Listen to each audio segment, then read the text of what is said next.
평강림의 18번째 주일입니다. 이 시간 다 같이 일어나셔서 경배찬송 28장을 부르시면서 하나님을 예배하겠습니다.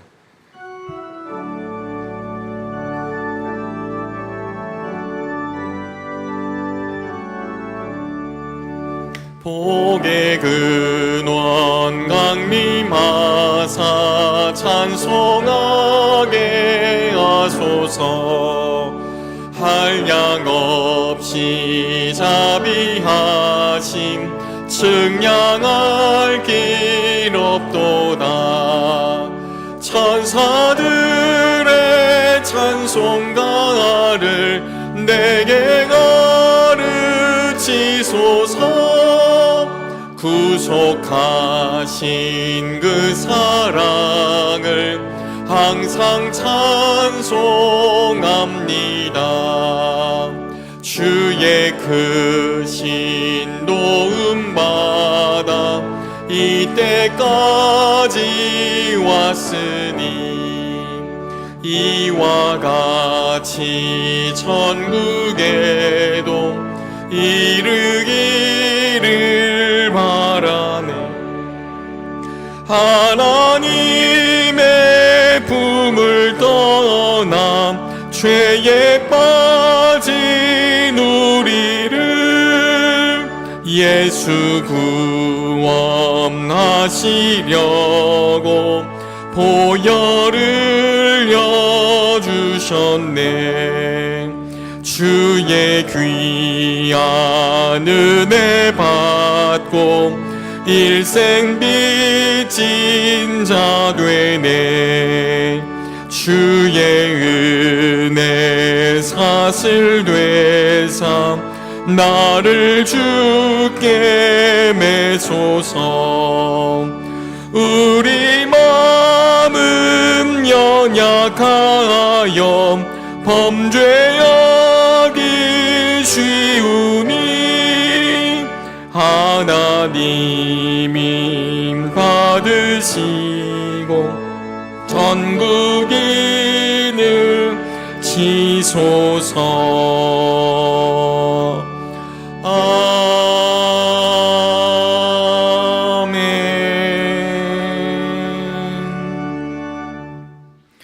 온 땅이여 하나님께 즐거운 소리를 낼지어다. 그의 이름의 영광을 찬양하고 영화롭게 찬송할지어다. 하나님께 아뢰기를 주의 일이 어찌 그리 엄위하신지요. 주의 큰 권능으로 말미암아 주의 원수가 주께 복종할 것이며 온 땅이 주께 경배하고 주를 노래하며 주의 이름을 노래하리이다 할지어다. 아멘.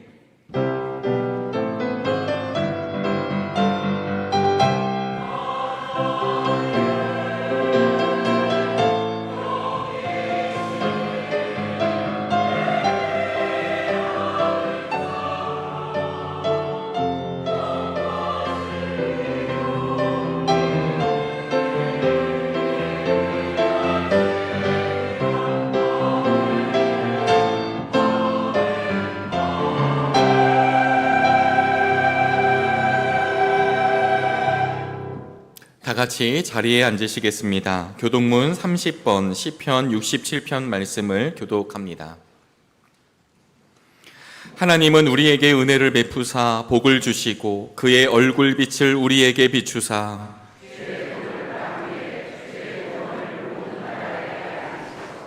하나님이여 민족들이 주를 찬송하게 하시며 온 백성은 기쁘고 즐겁게 노래할지니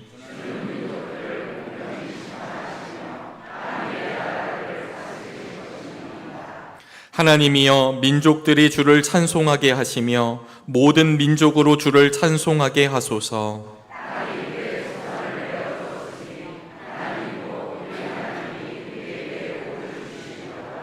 하나님이 우리에게 복을 주시리니 아멘. 사도신경으로 우리의 신앙을 고백합니다. 전능하사 천지를 만드신 하나님 아버지를 내가 믿사오며 그 외아들 우리 주 예수 그리스도를 믿사오니 이는 성령으로 잉태하사 동정녀 마리아에게 나시고 본디오 빌라도에게 고난을 받으사 십자가에 못 박혀 죽으시고 장사한 지 사흘 만에 죽은 자 가운데서 다시 살아나시며 하늘에 오르사 전능하신 하나님 우편에 앉아 계시다가 저리로서 산 자와 죽은 자를 심판하러 오시리라. 성령을 믿사오며 거룩한 공회와 성도가 서로 교통하는 것과 죄를 사하여 주시는 것과 몸이 다시 사는 것과 영원히 사는 것을 믿사옵나이다. 아멘.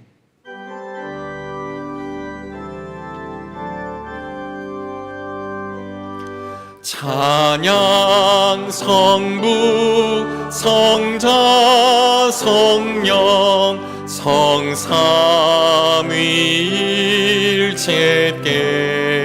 성삼위일체께 영원 무궁하기까지 영광을 돌리세. 영광을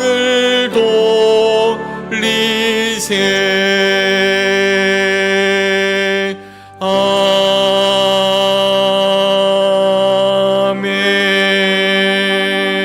아멘. 이종익 장로님께서 오늘의 기도를 인도해 주시겠습니다.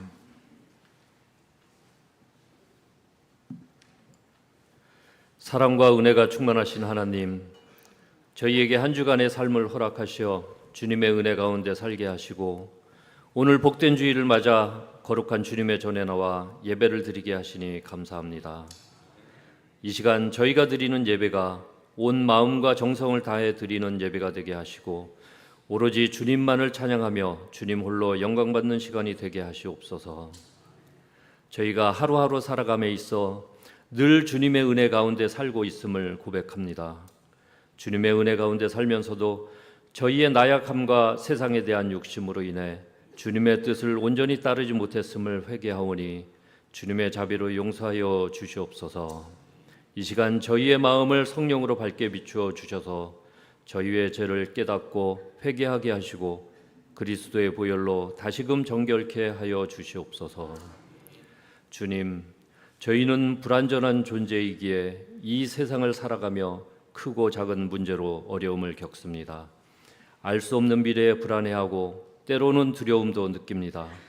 주님, 저희가 삶의 문제들을 해결함에 있어 주님만을 의지하게 하시고 주님의 말씀에 따라 문제를 풀어나갈 수 있는 지혜를 주시옵소서. 주님께서 주신 지혜를 담대하게 믿고 나갈 수 있는 신실한 믿음을 주셔서 저희 마음속에 불안과 두려움보다는 기쁨과 감사가 넘치게 하시옵소서. 지난주 저희는 한 해의 결실에 감사를 드리는 풍요로운 명절인 추석을 보냈습니다. 지난 한 해 동안 저희를 지켜주시어 풍요로운 결실을 맺게 하시고 명절을 맞아 떨어져 지내던 가족들이 한자리에 모여 기쁨을 서로 나누게 하심에 감사를 드립니다. 기쁨과 나눔의 기대가 컸던 명절을 보낸 지금 저희의 마음속에 아쉬움, 서운함, 허전함이 자리 잡지 않도록 주님 저희의 마음을 붙잡아 주시옵소서. 주님, 정릉교회가 70주년 기념 사업으로 진행한 루터를 만나다 종교개혁자 순례를 주님의 은혜 가운데 마치게 하심에 감사를 드립니다. 이번 순례에 참여한 11명의 청년들이 종교개혁의 발자취를 따라 말씀과 믿음의 유산을 되새기는 계기가 되게 하시고 이번 여정으로 청년들이 하나님 나라와 교회를 향한 더 깊은 비전을 품게 하시고 배운 바를 삶으로 실천하는 믿음의 일꾼들로 자라가게 하시옵소서. 주님, 수능을 한 달 앞둔 이 시기에 수험생들을 위해 간절히 기도드립니다. 긴 시간 동안 묵묵히 노력해온 학생들의 마음을 주님께서 기억하여 주시옵소서. 수능이 단지 점수로 평가받는 시험이 아니라 자신의 삶을 돌아보고 앞으로의 진로를 고민하고 준비하는 귀한 통찰과 성숙의 시간이 되게 하여 주시옵소서. 결과에 일희일비하지 않고 자신의 존재가 시험의 성적이 아닌 하나님의 사랑받는 자녀로서의 정체성 위에 세워지게 하시옵소서. 무엇보다 이 시기가 자신의 길을 주님 안에서 찾는 시간, 세상의 기준보다 하나님의 뜻을 구하는 시간이 되게 하시고 그 길 위에서 언제나 주님과 동행하는 삶을 살아가는 계기가 되게 하시옵소서. 주님, 지금 이 세상은 곳곳에서 전쟁과 분쟁 그리고 경제 전쟁의 소용돌이 속에 있습니다. 생명의 존엄이 무시되고 힘과 이익을 따라 정의가 왜곡되는 이 현실을 주님께서 불쌍히 여겨 주시옵소서. 무고한 생명이 희생당하는 전쟁의 현장들 위에 하나님의 긍휼과 평화가 임하게 하시옵소서. 하나님, 강대국의 경제 정쟁 속에서 약한 나라들이 더욱 어려움을 겪고 있습니다. 이 나라 지도자들이 사리사욕이 아닌 국가 국민을 위해 바른 판단을 하게 하시고 분열과 갈등이 아닌 화합과 상생의 길을 선택하게 하시옵소서. 무엇보다 하나님의 뜻을 경외하며 따르는 나라가 되게 하시옵소서. 오늘 말씀을 전하시는 한희철 담임 목사님께 영육간의 강건함을 주셔서 목사님을 통해 선포되는 말씀을 통해 저희의 마음이 뜨거워지고 믿음이 새롭게 되며 세상을 향해 다시 나아갈 힘을 얻는 귀한 시간이 되게 하시옵소서. 호산나 찬양대가 정성껏 준비한 찬양을 드립니다. 이들이 드리는 찬양을 기쁘게 받아주시옵소서. 예배를 위해 수고하는 많은 손길들이 있습니다. 주님, 이들의 노고를 기억하여 주시옵소서. 우리 주 예수 그리스도 이름으로 기도를 드립니다. 아멘.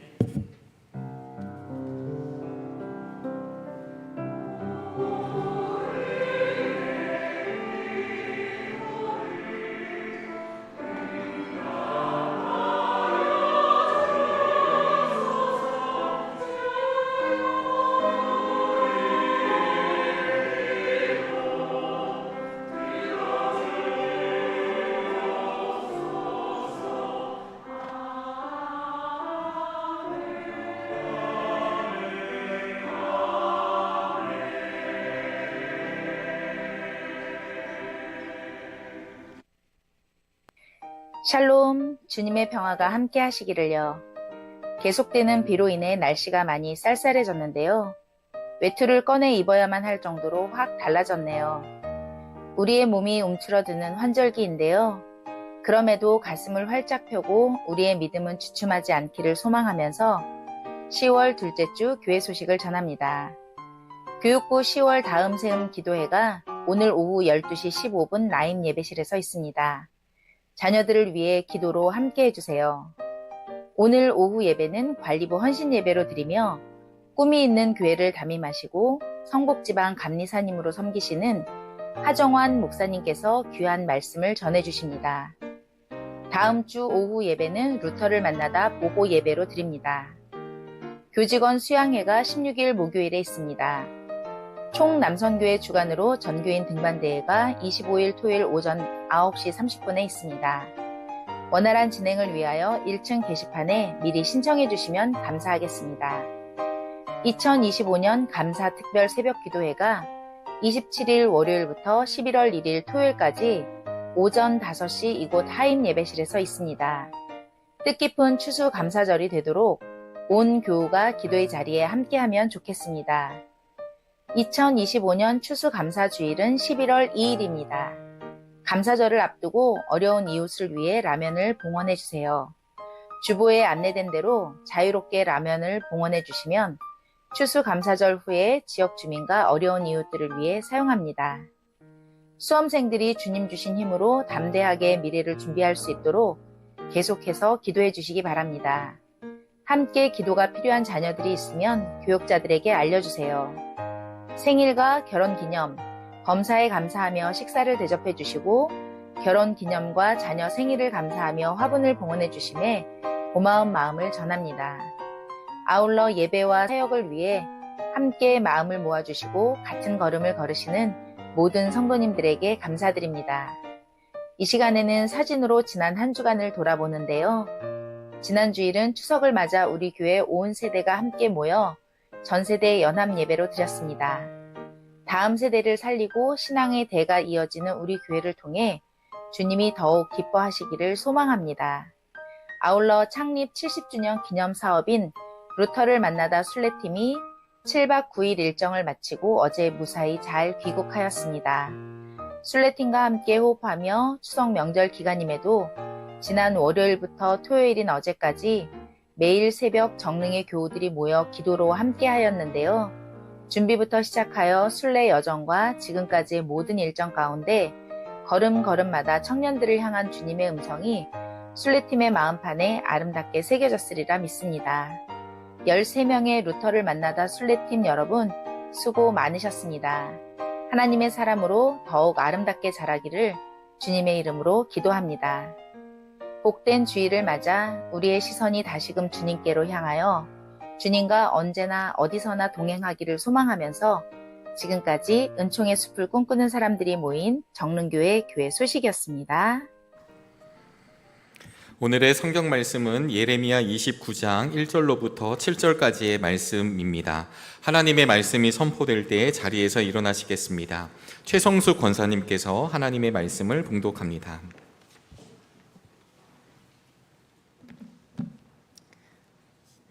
이것은 예언자 예레미야가 예루살렘에서 보낸 편지로서 포로로 잡혀간 장로들 가운데서 살아남은 사람들을 비롯하여 느부갓네살이 예루살렘에서 바빌로니아로 잡혀간 제사장들과 예언자들과 온 백성에게 보낸 것이다. 이때는 여구냐 왕과 그의 어머니와 내시들과 유다와 예루살렘의 고관들과 기술자들과 대장장이들이 예루살렘에서 떠난 뒤이다. 이 편지는 유다 왕 시드기야가 바빌로니아 왕 느부갓네살에게 보낸 사반의 아들 엘리사와 힐기야의 아들 그마랴를 시켜 바빌로니아로 전달하였다. 다음은 편지의 내용이다.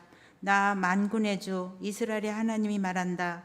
내가 예루살렘에서 바빌로니아로 잡혀가게 한 모든 포로에게 말한다. 너희는 그곳에 집을 짓고 정착하여라. 과수원도 만들고 그 열매도 따 먹어라. 너희는 장가를 들어서 아들들을 낳고 너희 아들들도 장가를 보내고 너희 딸들도 시집을 보내어 그들도 아들 딸을 낳도록 하여라.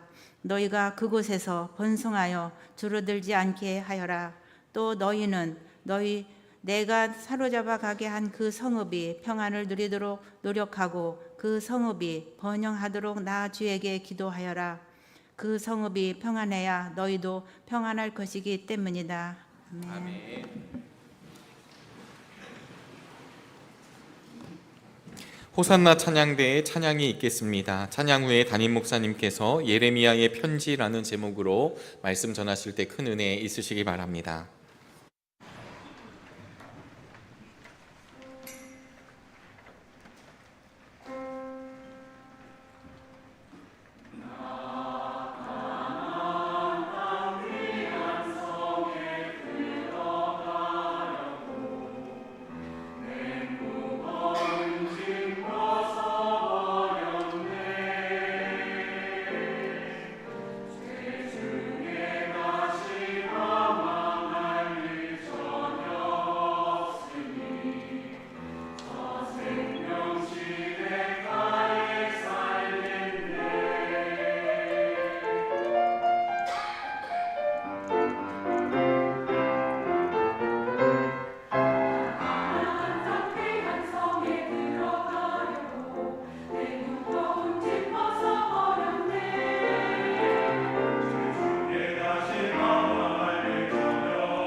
예, 호산나 찬양대가 찬양한 생명 시인의가가 바로 이 자리였으면 좋겠습니다. 오늘 정성으로 준비한 찬양, 또 성경 봉독, 기도 모두 고맙습니다. 우리가 굳이 말하지 않아도 우리의 모든 것을 다 아시는 주님께서 예배하는 우리들에게 우리가 간절히 원하지만 여전히 부족한 하늘의 은총과 평화를 내려주시기를 바랍니다. 요새 가을비가 참 많이 옵니다. 며칠 전 차 한 잔을 마시면서 비가 내리는 창밖을 내다보는데 문득 이런 생각이 들었습니다. 혹시 저 비가 하나님의 눈물 아닐까? 그런 생각이었습니다. 이 땅에 정말 많은 아픔을 두고서 하나님이 저렇게 눈물을 흘리시는 거 아닐까? 그런 생각이 들자 하나님이 정말 많이도 우시는구나, 이런 생각으로 이어졌더랬습니다. 오늘 우리에게 필요한 하늘의 은총과 평화뿐만 아니라 세상 구석구석에서 어쩌면 우리보다 더 그 은혜를 필요로 하는 이들에게도 하나님의 은혜와 평화가 임하게 되기를 바랍니다. 매 주일마다 예배를 드릴 때면 서로 다른 두 가지 감정이 교차합니다. 하나는 감사이고 다른 하나는 아픔입니다. 이렇게 예배를 드리면서 보면 저분이 어떻게 나왔을까? 오늘 이 자리에도 몇 분 눈에 띄는데요. 이 자리에 나오기 어렵다라고 여겨졌던 분이 예배의 자리를 찾아 나와서 앉아있는 모습을 보면 참 감사한 마음이 나도 모르게 찾아듭니다. 그런가 하면 늘 앉으시는 자리가 빈자리로 남아있으면 걱정이 됩니다. 지난 한 주도 우리의 삶을 돌아보면 이 기쁨과 아픔이 교차하는 시간들이었습니다. 우리 추석 명절을 잘 보내게 하신 것 정말 감사한 일이죠. 또 어떤 가정에는 손녀가 태어나는 이런 즐거움도 있었습니다. 아마 빠뜨릴 수 없는 감사는 우리 루터를 만나다 우리 청년들이 모든 일정을 우리 안전하고 건강하고 은혜롭게 잘 마치고 돌아온 일 아닐까 여겨집니다. 우리 다녀온 이야기는 다음 주일 오후 예배를 통해서 우리가 함께 나누도록 하겠습니다. 우리 장성실 장로님 그리고 서충식 목사님이 인도자가 돼서 동행을 했는데요. 일부 예배를 드리면서 서 목사님한테 아이들 만났냐 그랬더니 이제 지금 친가에 가 있고 오늘 저녁에 내려가서 아이들 만나 데리고 온다고 하더라고요. 그래서 목소리는 들었냐 물었더니 아이들하고 영상통화를 했더니요, 아빠 얼굴을 보고 전부 울음을 터뜨려 가지고요, 그 어린 것들이 아빠와 이렇게 떨어져 있다가 얼굴을 보니까 그냥 참았던 울음이 터졌던 모양입니다. 우리 잘 다녀온 청년들, 또 배후에서 기도해준 교우들, 격려했던 교우들 진심으로 고마운 마음을 전합니다. 이렇게 감사한 일들도 있지만 또 마음을 아프게 하는 일들도 있습니다. 이제 건강을 더 혼자 돌볼 수가 없어서 요양원에 입원하신 그런 권사님도 계시고, 또 평생을 이곳에서 신앙생활 하시다가 이제 노년에 더 이상 혼자 계시는 것이 어려워서 자녀들이 있는 미국으로 떠나게 되는 이런 권사님도 계십니다. 우리의 형편과 사정은 다 다르지만 하나님의 은혜는 한결같고 동일하실 줄 믿습니다. 그 은혜가 우리의 형편과 사정이 어떠하다 할지라도 기쁜 일이 있었던, 마음을 아프게 하는 일이 있었던 우리 모두에게 함께 하시기를 빕니다. 아주 오래전 일입니다만 동화를 쓰던 시절이 있었습니다. 권정생 선생님 동화를 읽으면서 동화가 정말 좋은 그릇이라고 하는 것을 배웠고, 이제 어느 순간부터 동화를 쓰기 시작을 했더랬죠. 돌아보면 참 행복한 시절이었다라고 여겨집니다. 그때 썼던 동화 중에 하나가 민들레라는 제목의 동화입니다. 이제 씨앗이 다 자라서 하얀 날개를 달고 바람을 타고 떠나기 직전에 이제 민들레와 이야기를 나누는 그런 생각을 담아드렸습니다. 이 씨앗이 떠나기 전에 민들레가 그 씨앗들에게 마음이 담긴 당부를 합니다. 몸이 가벼워야 한다. 바람을 믿어야 한다. 땅내를 잘 맡아야 한다. 어느 곳에 떨어지든지 그곳을 원망하지 말고 사랑해야 한다. 이런 이야기를 들려주는데요. 그 중에 하나가 뿌리에 관한 이야기입니다. 우리 담임 목사가 동화를 다 썼네. 신기해하는 마음으로 제가 뿌리에 관한 그 한 부분을 읽어드리겠습니다. 또 한 가지 너희가 잊지 말아야 할 게 있어. 뿌리에 관한 것이지. 뿌리요? 그래, 뿌리. 왜 우리에게 뿌리가 중요하나요? 뿌리란 너희가 아는 대로 땅 속으로 뻗어 물을 찾는 것이지. 뿌리가 너희에게 중요한 건 뿌리가 땅에 묻혀 보이지 않기 때문이야. 남이 보지 않는다고 뿌리를 뻗는 일에 게을러지기가 쉽거든. 사실 뿌리를 뻗는 일은 쉬운 일이 아니란다. 때론 돌이 가로막기도 하고 때론 흙이 딱딱해 숨이 막히기도 하지. 그래도 뿌리는 뻗어야 해. 위로 피어나는 꽃의 높이보다도 더 깊이 뿌리를 내려야만 꽃을 피울 수 있는 거란다. 만약 뿌리를 뻗어도 물이 없다면 가물 때엔 가끔씩 그럴 수가 있지. 그땐 자라기를 당분간 멈춰야 해. 그렇지 않으면 모두 마르게 된단다. 뿌리. 씨앗들은 또다시 엄마 말을 마음속으로 따라합니다. 제가 오늘 말씀을 나누면서 뿌리 이야기를 하는 것은 오늘 말씀이 뿌리와 관련된 말씀이기 때문입니다. 우리가 신앙생활을 하는데요. 우리가 우리의 믿음의 뿌리를 어디에 뻗어야 하는 것일까요? 우리의 믿음을 어디에 뻗어야 우리의 믿음이 흔들리지 않고 마르지 않는 것일까요? 오늘 성경 말씀은 우리에게 그것에 대해서 생각하게 합니다. 오늘 성경 본문은 예레미야가 바벨론의 포로로 끌려간 이스라엘 백성들에게 편지를 보내고 있는 내용입니다. 당시에 우표만 붙이면 편지가 가는 시절이 아니었으니 예레미야는 편지를 써서 사반의 아들 엘리사, hil기야의 아들 그마랴 편에 편지를 보냅니다. 생각해 보면 이 예레미야는 더 이상 말로 하나님의 말씀을 전할 수가 없게 되자 이번에는 글로 하나님의 말씀을 전하고 있는 것을 보게 됩니다. 이것은 우리들의 믿음을 돌아보게 합니다. 우리가 말로 복음을 전할 수가 없게 되면 복음을 전하는 모든 방법이 사라지는 것이 아닙니다.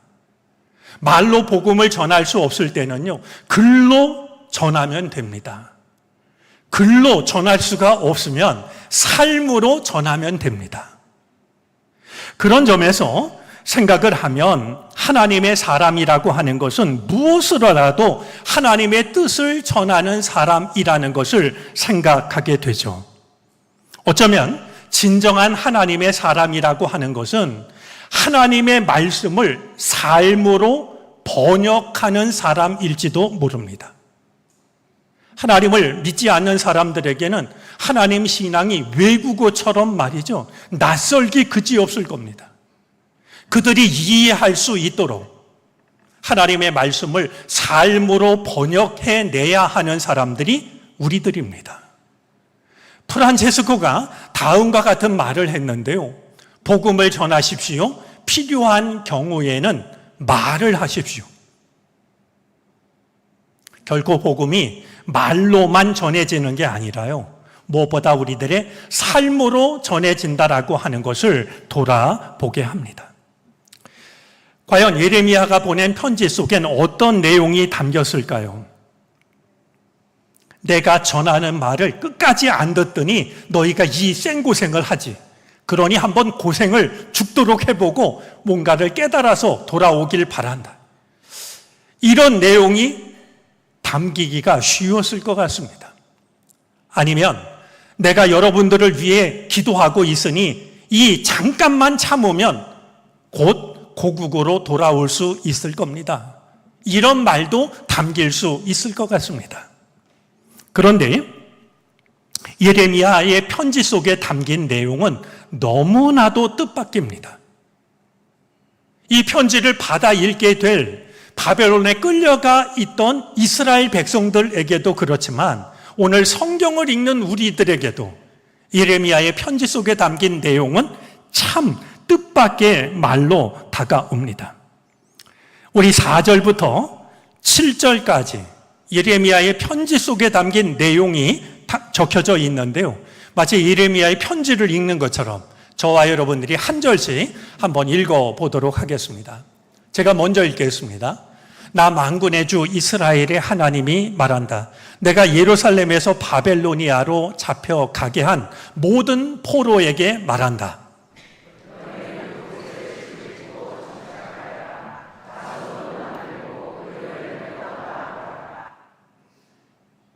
너희는 장가를 들어서 아들, 딸을 낳고 너희 아들들도 장가를 보내고 너희 딸들도 시집을 보내어 그들도 아들, 딸을 낳도록 하여라. 너희가 그곳에서 번성하여 줄어들지 않게 하여라.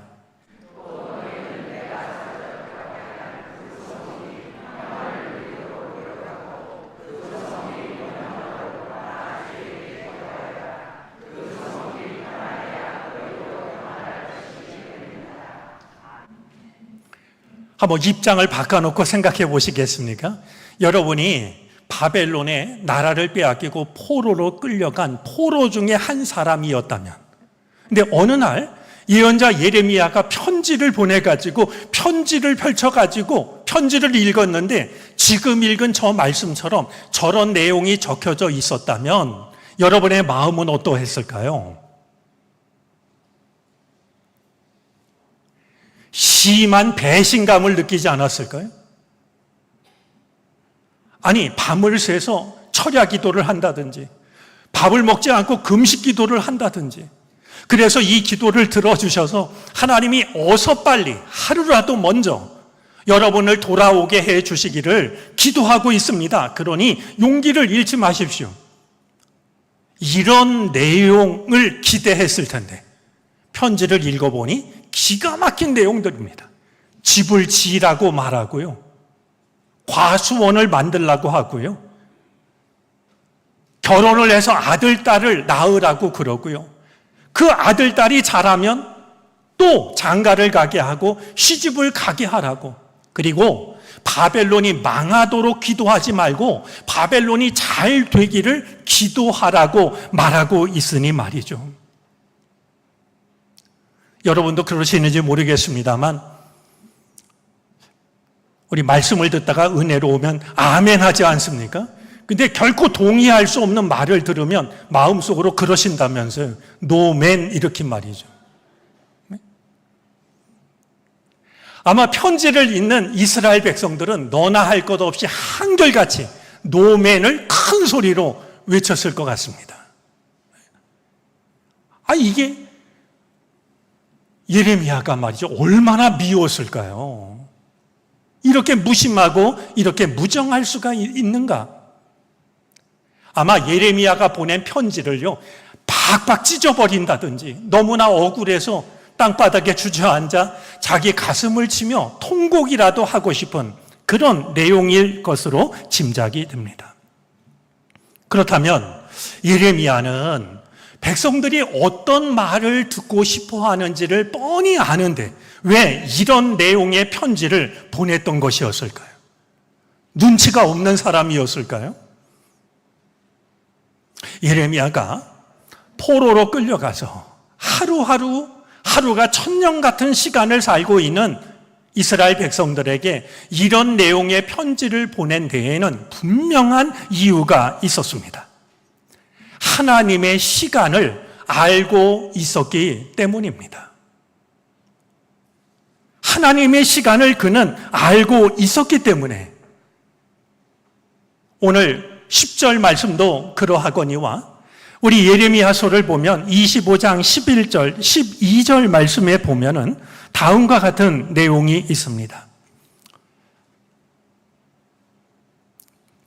이 땅은 깡그리 끔찍한 폐허가 되고, 이 땅은 예루살렘입니다. 이 땅은 깡그리 끔찍한 폐허가 되고, 이 땅에 살던 민족은 70년 동안 바벨로니아 왕을 섬길 것이다. 12절입니다. 이렇게 70년이란 기한이 다 차면 내가 바벨로니아 왕과 그 민족과 바벨로니아 땅의 죄를 벌하며 그곳을 영원한 황무지로 만들어 버리겠다. 나 주의 말이다. 이 70년은 하나님의 말씀을 아무리 예언자들이 외쳐도 받아들이지 않는 백성들을 정신을 차리도록 하나님이 회초리를 드신 시간이니까 이걸 너희가 부정하려고 하지 말고, 다른 생각하지 말고 받아들이라고 하는 것이었습니다. 이렇게 말씀하시면서 주님이 덧붙이신 내용이 있습니다. 오늘 본문 읽지 않았습니다만 8절입니다. 나 만군의 주 이스라엘의 하나님이 분명히 말한다. 너희는 지금 너희 가운데 있는 예언자들에게 속지 말고, 점쟁이들에게도 속지 말고, 꿈쟁이들의 꿈 이야기도 고지 듣지 말아라. 아니, 이 가짜 예언자들, 점쟁이들, 꿈쟁이들이 바벨론까지 쫓아갔다는 게 너무 신기한데요. 사람의 마음이 불안해지면 자꾸 이상한 것을 찾고 의존하게 되지 않겠습니까? 저 가짜 예언자들, 점쟁이들, 꿈쟁이들은요, 그냥 백성들에게 자기가 원하는 것만 받고 그들의 귀에 달콤한 이야기를 들려줬습니다. 괜찮다고, 며칠만 참으면 하나님이 돌아가게 할 거라고. 하나님께서는 그들의 말에 속지 말라라고 말씀하시면서 이어서 9절에 다음과 같이 말씀을 합니다. 그들은 단지 나의 이름을 팔아서 너희에게 거짓 예언을 하고 있을 뿐이다. 그들은 내가 보낸 자들이 아니다. 나 주의 말이다. 그러니 달콤한 가짜 예언자들, 가짜 점쟁이들, 그들의 말을 듣지 말고 너희가 그 땅에 뿌리를 내리고 그 땅의 평안을 위해서 기도하라고. 70년을 너희가 평안한 마음으로 그 땅에 머물라고. 이 70년은 변함이 없는 하나님이 정하신 시간이라고 이렇게 편지 속에 담아냈던 것이죠. 이 예레미야의 편지는 오늘 이 시대를 살고 있는 우리들에게 무엇을 전해주고 있는 것일까요? 다시 처음의 질문으로 돌아갈 필요가 있을 것 같습니다. 과연 우리들의 믿음은 어디에 뿌리를 내려야 하는 걸까? 우리의 믿음이 어디에 뿌리를 내려야 우리의 믿음은 건강한 믿음이 되어질 수 있는 것일까 하는 질문 말입니다. 사랑하는 교우 여러분, 오늘 성경 속에 담긴 이 예레미야의 편지가 우리에게 전해주는 중요한 메시지가 있습니다. 오늘 우리들의 바벨론은 바로 이 세상 아니겠느냐 하는 겁니다. 사실 믿는 자들이 이 세상을 바라보는 마음은 분명합니다. 죄가 가득하기 때문에 마치 예배당으로 피해서 죄에 물들지 않도록 우리들의 믿음을 지키는 것으로 생각을 합니다. 그런데 예레미야의 편지는 세상을 외면하지 말라라고, 오히려 우리가 믿음의 뿌리를 깊이 내려야 할 곳은 바로 저 세상 한복판이라고. 예레미야의 편지는 우리에게 일러주고 있는 겁니다. 세상에 죄가, 고통이 가득하다라고 해서 세상과 불화하지 마시고 세상을 믿음으로 품으시기를 바랍니다. 죄가 가득하다라고 해서 세상을 정죄하지 말고 오히려 그 땅에 하나님의 나라가 임하게 해달라고 기도하시기를 바랍니다. 어쩌면 우리가 이 세상에 태어나서 처음으로 만났을지도 모르는 성경 말씀 중에 가장 중요하다라고 고백하는 요한복음 3장 16절 말씀이 있습니다. 하나님이 세상을 이처럼 사랑하사 독생자를 주셨으니 이는 저를 믿는 자마다 멸망하지 않고 영생을 얻게 하려 하심이라. 이 말씀을 떠올리면 어릴 적 또박또박 이 말씀을 암송하던 채 잊어버렸던 옛 어린 시절이 떠오르는 것도 같습니다. 여러분, 하나님께서 너무나도 사랑하셔서 외아들을 주실 만큼 그렇게 사랑했던 곳이 요한복음 3장 16절에 의하면 이 세상입니다. 그러기에 우리는 죄가 많다고, 고통이 많다고, 저 세상과 불화하며 사는 것을 내 신앙을 지키기 위한 마땅한 대가라고 여긴다든지, 아니면 세상을 정죄한다든지, 세상에 무관심한다든지 그러기가 쉽지만, 오늘 예레미야의 편지는 너희가 바벨론이라는 땅, 빨리 끝내고 싶고 어서 돌아오고 싶은 그 땅이라 할지라도, 그리고 아무리 고통이 이어진다 할지라도 그 땅에 뿌리를 내리라고, 과수원도 만들라고, 자녀들을 낳으라고, 그리고 그 땅이 잘 되도록 기도하라고, 그 땅이 평안해야 너희도 평안한 것이라고. 오늘 예레미야의 편지가 담고 있는 것처럼 이 세상을 바라보는 우리들의 마음에도 변화가 있게 되기를 바랍니다. 우리들의 신앙의 뿌리를 내려야 할 곳은 이 예배당 안만이 아니라, 그래서 교회 나올 땐 살아있는 믿음 같은데 저 세상으로 나가면 믿음을 찾아볼 수 없는, 뿌리가 보이지 않는 그런 신앙이 아니라 정말로 우리가 신앙의 뿌리를 깊이 내려야 할 곳이 바로 저 세상이라고 하는, 어쩌면 우리들의 직장이라고 하는, 우리들의 가정이라고 하는 것을 예레미야의 편지를 통해서 마음속에 담아 두었으면 좋겠습니다. 뉴 스케데 수도원을 이끌고 있는 로렌스 원장은 다음과 같은 말을 했습니다. 낙원에서 하나님과 관계를 갖는 것은 너무나 쉬운 일입니다. 하지만 참으로 하나님과 관계를 가져야 할 곳은 지옥입니다. 저는 저 지옥이라는 말의 뜻을 지옥과 같은 세상으로 이해를 합니다. 그렇게 생각하면 다음과 같이 읽을 수 있습니다. 낙원에서 하나님과 관계를 갖는 것은, 교회 안에서 하나님과 관계를 갖는 것은 너무나 쉬운 일입니다. 하지만 참으로 하나님과 관계를 가져야 할 곳은 지옥과 같은 세상입니다. 내가 외면하고 싶은, 부정하고 싶은, 바로 거기가 우리의 믿음의 뿌리를 내어야 할 곳이라고 예레미야의 편지는 우리에게 편지가 가지고 있는 의미를 우리에게 전해주고 있습니다. 제가 썼던, 앞에 읽어드렸던 민들레 동화의 마지막 부분을 다시 한번 읽어드리고 싶습니다. 다음으로 잊지 말아야 할 건 아직도 또 있어요, 엄마? 씨앗들이 엄마 말을 가로막았습니다. 엄마가 하는 말이 쉽지도 않고 오래도록 얘기 듣는 일이 힘도 듭니다. 그래, 엄마 얘기가 길지. 그래도 한 가지만 더 하자. 이건 너희들을 향한 엄마의 바람이기도 하니까. 너희들 중에는 꽃밭과 같이 좋은 곳에 떨어질 씨앗도 있겠지만 그렇지 않은 씨앗이 더 많을 거야. 자갈밭에 떨어지기도 할 거고, 갈라진 벽돌담 틈새로 떨어지기도 할 거야. 빈 들판 논둑이나 밭둑일 수도 있고, 무덤가일 수도 있어. 빈집 뜰락일 수도 있고, 털어는 진흙탕 속이나 심지어 똥 위에 떨어지는 씨앗도 있을 거야. 길 위에 떨어져 사람들에게 밟힐 수도 있을 거고, 그렇게 너희들이 떨어지는 곳이 어디라 할지라도 그곳을 사랑하렴.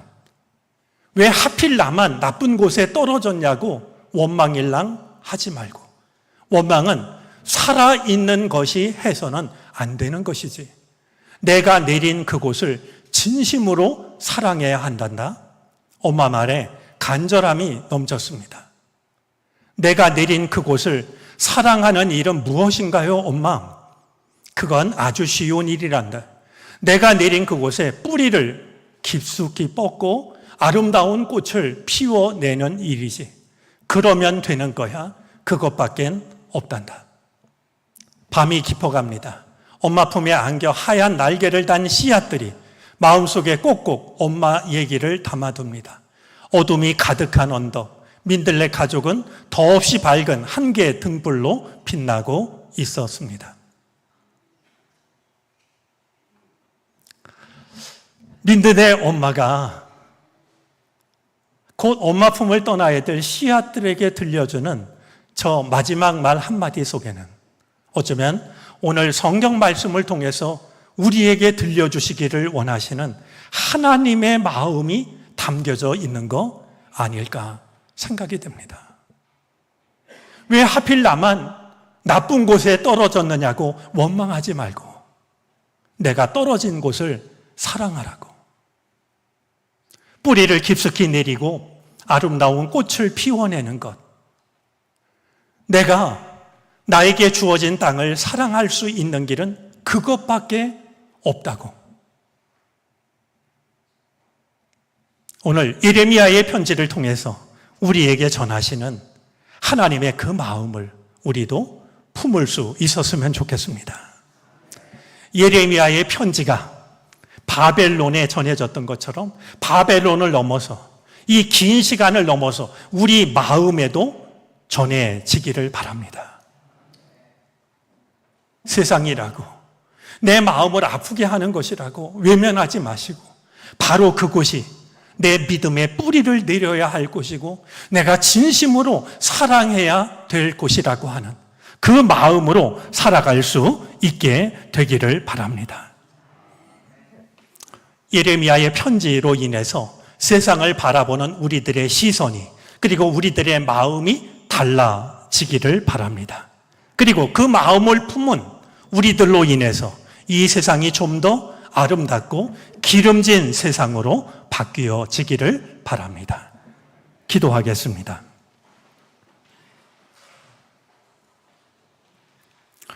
바벨론 땅에 뿌리를 내리라고, 그 땅의 평안과 번영을 구하라고 하신 주님의 말씀은 낯설게 다가옵니다. 하지만 주님께서 말씀하셨사오니 우리 또한 세상 한복판, 우리의 마음을 아프게 하고 외면하고 싶은 그곳에 믿음의 뿌리를 깊이 내리게 하여 주시고 아름다운 꽃을 피워내게 해 주옵소서. 우리로 하여 세상이 기름지게 되는 그 삶을 살아가게 하옵소서. 이 세상을 구원하기 위해 이 땅에 오신 예수 그리스도의 이름으로 기도를 드립니다. 아멘. 찬송가 549장을 찬송하겠습니다. 마지막 절을 부르실 때 다 같이 자리에서 일어나셔서 드리신 예물을 하나님께 봉헌하시겠습니다.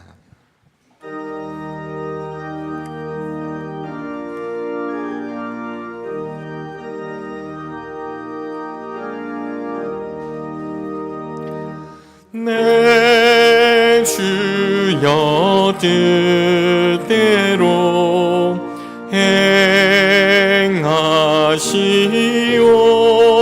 행하시옵소서. 온 몸과 영혼을 다 주께 드리니 이 세상 고락함 주 인도하시고 날 주관하셔서 뜻대로 하소서. 내 주여 뜻대로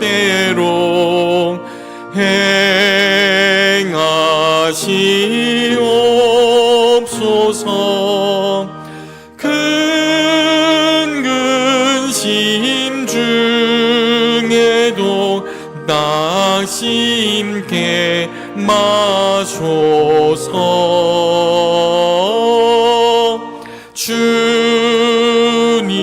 주님도 때로는 울기도 하셨네. 날 주관하셔서 뜻대로 하소서. 내 주여 뜻대로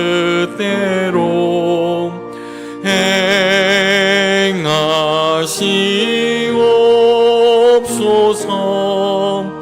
내 모든 일들을 다 주께 맡기고 저 천성 향하여 고요히 가리니 살든지 죽든지 뜻대로 하소서.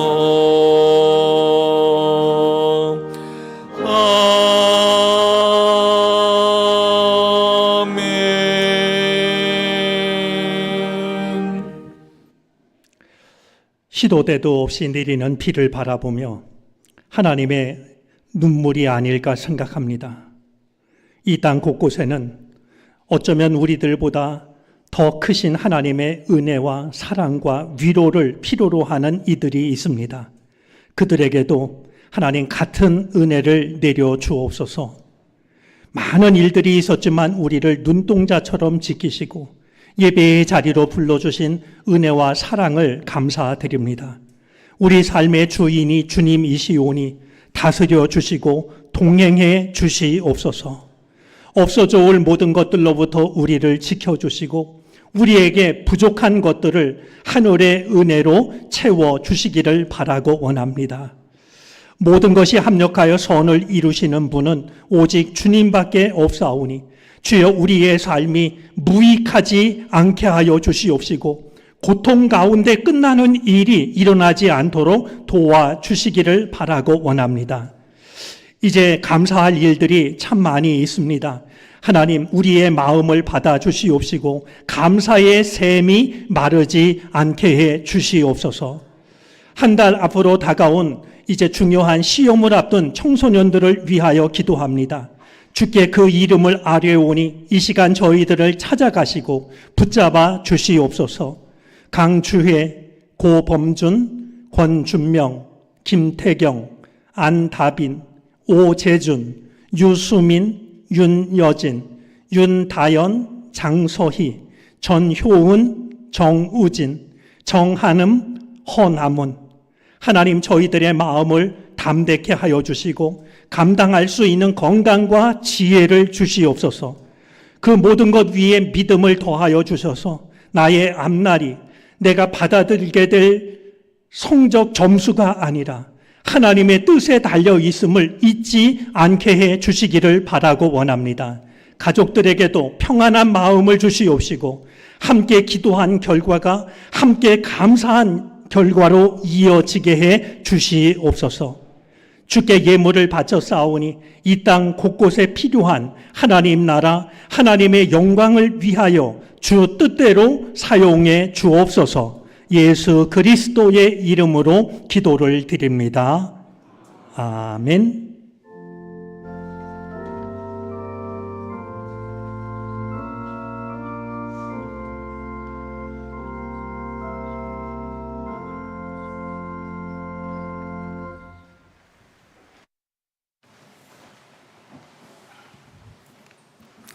예, 우리 성도의 교제 시간인데요. 먼저 11월 첫 주가 추수감사주일입니다. 추수감사주일을 앞두고 우리 두어 가지 함께 기억해야 할 일이 있는데요. 올해도 저희가 과일 대신에 이 라면을 드리도록 하겠습니다. 우리 해마다 이 라면은 서울역 앞에 있는 노숙자, 종로에 있는 노숙자들, 그리고 우리 정릉 지역에 있는 우리 혼자 사시는 어르신들, 그분들에게 겨울 양식으로 이렇게 전해드리고 있습니다. 부담 갖지 마시고요. 즐거운 마음으로 우리 참여하셔서 이웃과 사랑을 나누는 계기가 되어지기를 바랍니다. 다른 하나는 우리 추수감사주일인 11월 첫 번째 주일 오후 예배 시간에 전교인 찬양제가 열립니다. 우리 잠깐 영상을 보고 우리 성도의 교제 이어가도록 하겠습니다.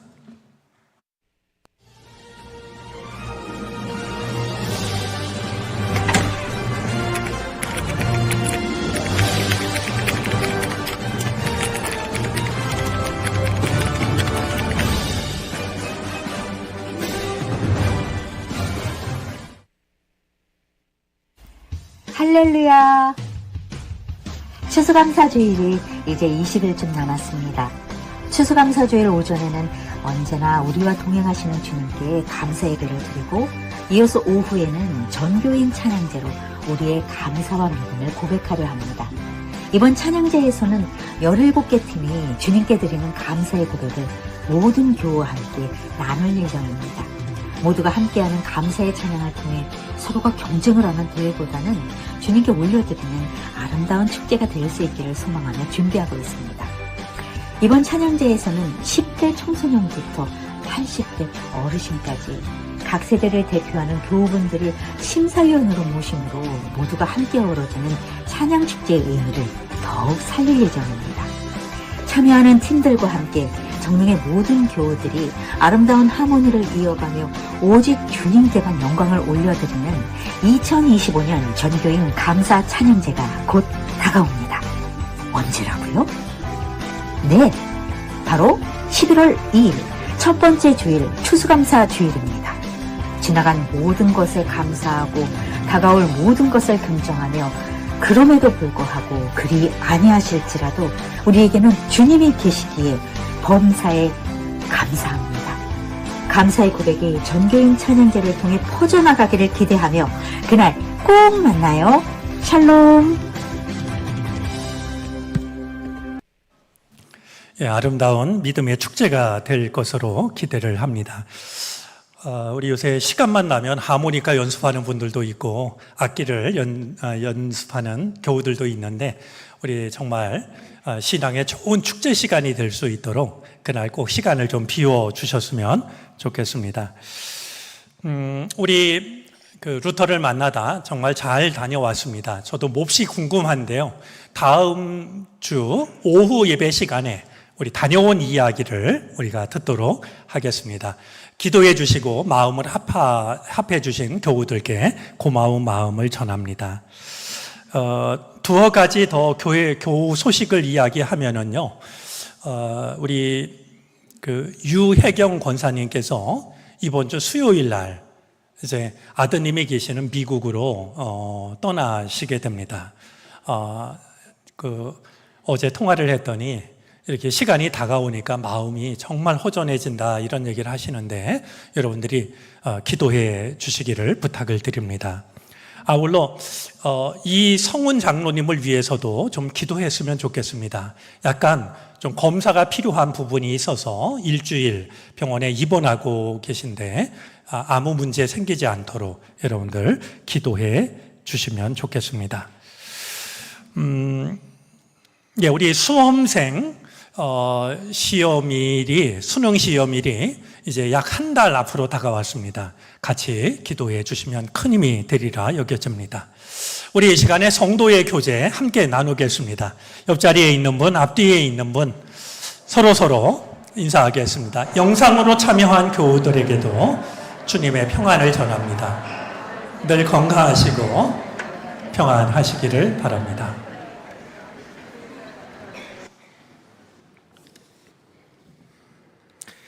다 같이 일어나셔서 결단 찬송을 부르시겠습니다. 찬송 후에 담임 목사님의 축도로 예배를 마치겠습니다.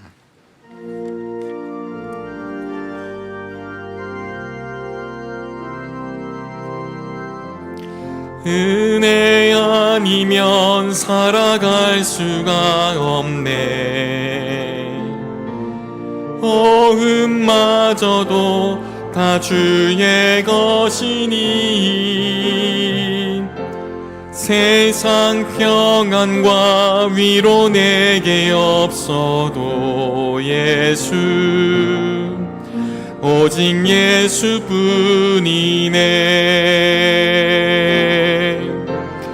그 신계획 다 볼 수도 없고 작은 고난에 지쳐도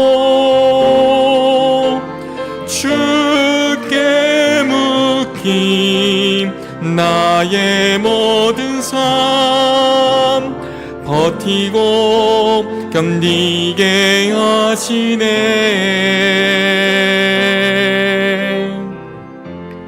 은혜 아니면 살아갈 수가 없네. 나의 모든 것 다 주께 맡기니 참된 평안과 위로 내게 주신 주 예수, 오직 예수뿐이네.